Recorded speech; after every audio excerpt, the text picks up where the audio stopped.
ক্যাপশনে দিয়েছি মহার্ঘ ভাতা, এবং আমি শিক্ষক হিসাবে আমার আর সরকারিদের মধ্যে যে বৈষম্য আছে তা নিয়ে কথা বলবো, পাশাপাশি কূটনৈতিক দৌড়ঝাঁপ যতটুকু আছে তা নিয়েও কথা বলবো। সম্মানিত স্যার ম্যাডাম, অনেক দেরি হয়ে গেল, অনেক রাত হয়ে গেল। গ্রামাঞ্চলে যারা অনেক আগেই তারা ঘুমের প্রস্তুতি নিয়েছেন বা ঘুমোচ্ছেন, পরবর্তীতে যারা দেখবেন সবাইকে শুভেচ্ছা জানিয়ে শুরু করছি। সরকার এই মুহূর্তে মহার্ঘ ভাতা চালু করতে যাচ্ছে, তা হয়তো আগামী জানুয়ারি থেকেই শুরু হতে পারে। এই যে কমিটি গঠন করা হয়েছে, তারা একটা প্রস্তাবনা দাঁড় করাবে এবং মাননীয় উপদেষ্টা মণ্ডলীতে তা কণ্ঠভোটে যখন নাকি সিদ্ধান্ত হবে এবং তা বাস্তবায়িত হবে হয়তোবা আগামী জানুয়ারি থেকেই। অনেক বেসরকারি শিক্ষক এবং কর্মচারী ভাইয়েরা আমাকে মেসেঞ্জারে বা ফোনের মাধ্যমে জিজ্ঞেস করছে, স্যার আমরা কি তা পাবো কি না। তাদেরকে আমি বলতে চাই, নিজেকে ছোট করে দেখার কোনো সুযোগ নেই। অবশ্যই বেসরকারি শিক্ষকরা সেই সুযোগ পাবেন। 2013 সালে যখন মহার্ঘ ভাতা দেওয়া হয়েছিল তখন কিন্তু বেসরকারি শিক্ষকরা পেয়েছিল, তাই আমরা এখন কেন পাবো না। আর দ্বিতীয়ত, সরকার অনুমোদিত স্বায়ত্তশাসিত বেসরকারি সকলেই তার অধিকারী হবেন। প্রায় 14.5 লক্ষ কর্মকর্তা কর্মচারীরা সবাই তার সুবিধা ভোগ করবেন। এখন আমরা পাবো হয়তোবা, আমাদের সাময়িক একটু স্বস্তি ফিরে আসবে, কিন্তু আমাদের মূল চাওয়া কিন্তু তা নয়। আমরা বহুদিন যাবৎ সরকারের কাছে চেয়ে আসছে ঈদ উল ফিতর, সেই দিন বেশি দূরে নয়। এবার নিয়ে 21 বছর পার হবে। অন্তর্বর্তীকালীন সরকার বৈষম্য দূরীকরণের জন্য এসেছে, রাষ্ট্র সংস্কারের জন্য এসেছে। আজ দেখা যায় যে শিক্ষা পরিবার যারা দেখাশোনা করে, 11টা বোর্ড তারা বছরে 8টা বোনাস নেয়, আর বেসরকারি শিক্ষকরা শিখি ঈদ বোনাস পায়। সেই শিখি ঈদ বোনাসের জন্য ঈদের দিন নামাজ পড়তে হয়েছে। মহামারী করোনাকে মাথায় নিয়ে শত শত এমপি মন্ত্রীর কাছে যেতে হয়েছে। তারা সংসদে উত্থাপন করেছে, তৎকালীন প্রধানমন্ত্রীর কাছেও ফাইল গিয়েছে, কিন্তু তারা তা কথা রাখে নাই। খুব হাসি মুখে আমাদের সাথে প্রতারণা করেছে। আমরা অন্তর্বর্তীকালীন সরকারের কাছে এই ধরনের প্রতারণা শুনতে চাই না, বা এই ধরনের প্রতারণামূলক কোনো কর্মকাণ্ড আমরা দেখতে চাই না। অন্তর্বর্তীকালীন সরকার আমাদের সরকার। আমরা চাই অন্তর্বর্তীকালীন সরকার প্রত্যেকটা ক্ষেত্রে সংস্কার করুক। কোনো প্রকার, আমি যেহেতু শিক্ষায় আছি, আমি কোনো রাজনৈতিক ব্যক্তিত্ব নই, তাই আমি শিক্ষার ক্ষেত্রে যে বৈষম্যগুলো আছে প্রতিনিয়ত সরকারের কাছে বা মাননীয় উপদেষ্টা মণ্ডলীদের কাছে, সচিব মহোদয়গণের কাছে, সমন্বয়কদের কাছে এই বিষয়গুলো তুলে ধরি। পাশাপাশি সামাজিক যোগাযোগ মাধ্যম তো উন্মুক্ত আছেই, সবার কাছে এই বিষয়গুলো তুলে ধরি। আমরা বলতে চাই যে এত বড় বৈষম্য কিভাবে হতে পারে। রাষ্ট্র পরিচালনা করতে গেলে মৌলিক অধিকারগুলো পূরণ করার জন্য যারা নাকি শপথ করে বাংলাদেশের সংবিধান ছুঁয়ে, সেই মৌলিক অধিকার বাস্তবায়নকারী বা যাদের হাত ধরে হয় রূপান্তর, সেই শিক্ষকরা কিভাবে 1000 টাকা বাড়ি ভাড়া পায়, সেই শিক্ষকরা কিভাবে 500 টাকার চিকিৎসা ভাতা পায়, সেই শিক্ষকরা কিভাবে শিখি ঈদ বোনাস পায় 21 বছর যাবৎ।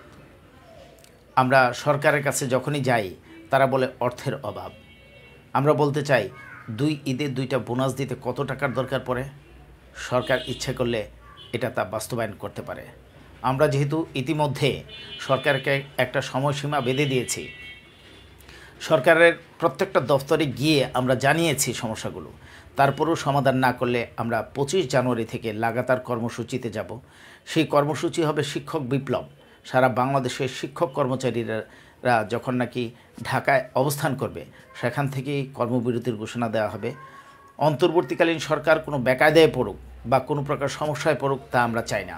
তাই আমরা 25 জানুয়ারির আগ দিন পর্যন্ত সরকারের সাথে আমরা সখ্যতা বজায় রেখে কূটনৈতিক তৎপরতা চালিয়ে যেতে চাই, এবং সরকারকে বলতে চাই, আপনারা যদি আমাদেরকে এই মুহূর্তে কিছু একটা দিয়ে আমাদের পিঠ বুলিয়ে বলেন যে স্যার আপনাদের জন্য এটা অবশ্যই দরকার, কিন্তু পারছি না, আগামী বাজেট থেকে তা দিচ্ছি, আপাতত এতটুকু দিচ্ছি, তাহলে হয়তোবা আমরা যে একটা জোট গঠন করেছি, আমরা ভেবেচিন্তে দেখব যে আমরা কর্মসূচিতে যাব না স্থগিত করব। তাই সরকার বাহাদুরকে বলতে চাই, এই সুযোগ হাতছাড়া না করার জন্য। আর দ্বিতীয়ত, সরকার আমাদেরকে ভয় দেখানোর জন্য নয়, রাষ্ট্রীয় দায়িত্ব হিসাবে সরকারকে উদ্বুদ্ধ করতে চাই, বলতে চাই যে এটা আপনাদের নৈতিক দায়িত্ব। শিক্ষকরা স্বাধীনতার ৫৪ বৎসর যাবৎ এভাবে অবহেলিত থাকবে তা তো হতে পারে না। ১,০০০ টাকা বাড়ি ভাড়া কোথায় পাওয়া যায়? ১২,৫০০ টাকা দিয়ে সংসার কিভাবে চালানো যায়? কর্মচারী ভাইরা ৮,২৫০, ৯,৩০০ টাকা, তারাও তো সংসার চালায়, তাদেরও তো পরিবার আছে, স্ত্রী সন্তান সবই আছে, তারা কিভাবে তাদের সংসার চালায়? তাই রাষ্ট্রের কর্তা ব্যক্তিদের কাছে আমরা ওপেন চ্যালেঞ্জ দিয়েছি, এই বেতন দিয়ে যদি একটা পারিবারিক বাজেট তৈরি করে দিতে পারেন, আমরা কখনোই আপনাদের কাছে কোনো কিছু চাইব না। আমাদেরকে ক্ষুধার্ত রেখে, আমাদেরকে টেনশনে রেখে আমাদের কাছ থেকে আপনারা উন্নত শিক্ষা চান, এটা কিভাবে সম্ভব? আজ যারা আমাদের উৎসব ভাতা দিতে গেলে হিংসা করে, তারা কিন্তু আমাদের হাত ধরেই তৈরি হয়েছে।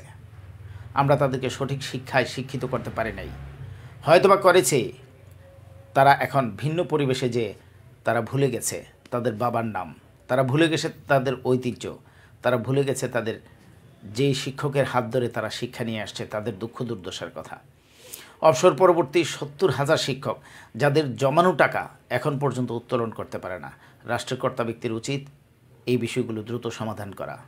যেহেতু মহামান্য আদালত সুস্পষ্ট রায় দিয়েছে, অতিরিক্ত ৪% কর্তন হয়তো বন্ধ করতে হবে, আর নচেত অতিরিক্ত সুবিধা দিতে হবে, এবং অবসর পরবর্তী শিক্ষকদের দাবি দেওয়া ৬ মাসের মধ্যে মেটাতে হবে। রাজনৈতিক সরকার আমাদেরকে বৃদ্ধাঙ্গুলি দেখিয়েছে বলেই আমরা নিম্ন আদালত উচ্চ আদালতে যেতে হয়েছে। আমরা কি তার পুনরাবৃত্তি অন্তর্বর্তীকালীন সরকারের কাছেও দেখব? তা তো হতে পারে না। বদলির জন্য শিক্ষকরা হাহাকার করছে, আপনারা তো অন্তত পক্ষে দূরত্ব বিবেচনা করে হলেও বদলিটা চালু করতে পারেন, যার দ্বারা শিক্ষকদের মনে একটা স্বস্তি ফিরে আসে। দূর দূরান্তের শিক্ষকরা অন্তত পক্ষে সরকারের প্রশংসায় পঞ্চমুখ হতে পারে। আমরা চাই অন্তর্বর্তীকালীন সরকার শিক্ষকদের আস্থা অর্জন করার সক্ষমতা অর্জন করুক, এবং এই সরকারের ভাবমূর্তি আরও উজ্জ্বল হোক, এমনটাই আমরা চাই।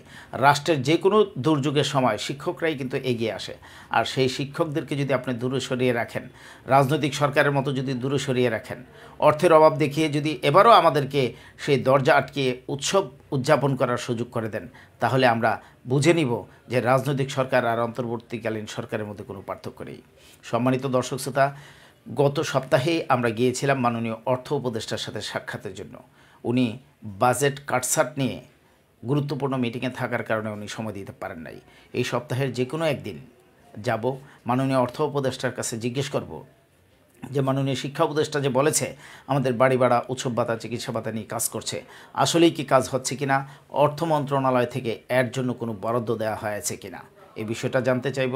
পাশাপাশি জানতে চাইব যে আর কতদিন আমাদেরকে এই ধরনের অবহেলায় বা বৈষম্যে রাখবে, আমাদের সাথে মিথ্যার আশ্রয় আর কতদিন নিবে, তাও জানতে চাইব। সম্মানিত দর্শক শ্রোতা, তাছাড়াও বিএড স্কেল নামক যে একটা কালো আইন আছে, সেই কালো আইনটার রহিতকরণ বা বাদ দেওয়ার জন্য আমি ব্যক্তিগতভাবে এটা তদারকি করে ইনশাআল্লাহ যতটুকু পারি সমাধান করার চেষ্টা করব। আমার সাথে আরও অনেক নেতৃবৃন্দ যাবে, তবে আমি যাব এটা আপনাদেরকে বলতে পারি। সম্মানিত দর্শক শ্রোতা, আমাদের চেষ্টা তদবিরের কোনো ঘাটতি নেই। আপনারা ইতিমধ্যে হয়তো বা জেনেছেন যে মহার্ঘ ভাতা সরকারি কর্মকর্তা কর্মচারী কিন্তু 14.5 লাখ নাই, তার মধ্যে আমরাও আছি। ভয় পাবার কোনো কারণ নেই, আমরাও পাবো। আর আপনারা অনেকে প্রশ্ন করেন যে স্যার কত % হতে পারে? দ্রব্যমূল্যের ঊর্ধ্বগতির কারণে এবং 9 বৎসর যাবৎ দ্রব্যমূল্যের যে মূল্য বৃদ্ধি পেয়েছে, সেই তুলনায় আমাদের প্রত্যাশা অনেক অনেক বেশি। আশা করি যে সুপারিশ কমিটি অনেক বেশি সুপারিশ করবেন এবং মাননীয় উপদেষ্টা মণ্ডলী বেশিটাই আমাদেরকে দিবেন, এমনটাই আমাদের প্রত্যাশা, এবং আমরা আশা পোষণ করছি যে জানুয়ারি থেকে তা কার্যকর হতে পারে। আর আপনারা এই কথা ভুলে যাবেন না যে বেসরকারি শিক্ষকদের অধিকার আদায়ের জন্য আন্দোলন করতে হবে, এবং সেই আন্দোলনের রূপরেখা আমরা তৈরি করেছি। আমরা আপনাদেরকে আবারও ক্লিয়ার করে বলতে চাই যে আমরা 25 তারিখের আগে 24 তারিখ পর্যন্ত যদি সরকার আমাদেরকে কোনো প্রকার আশ্বাস দেয়, তাহলে আমরা বিবেচনা করব, জোটের সাথে আলোচনা করে হয়তোবা বিকল্প চিন্তা ভাবনা করব, আর নচেত আমরা আমাদের অবস্থান থেকে আন্দোলন করব, এর মধ্যে কোনো দ্বিমত নেই। আর চেষ্টা তদবিরও চলবে। বদলি প্রত্যাশী ভাইরা একটু ধৈর্য ধারণ করুন। আমরা যতটুকু শুনতে পেরেছি যে বদলি হতে একটু সময় লাগবে, আমরা সরকারকে চাপ দিচ্ছি স্বল্প পরিসরে হলেও যেন বদলিটা চালু করে।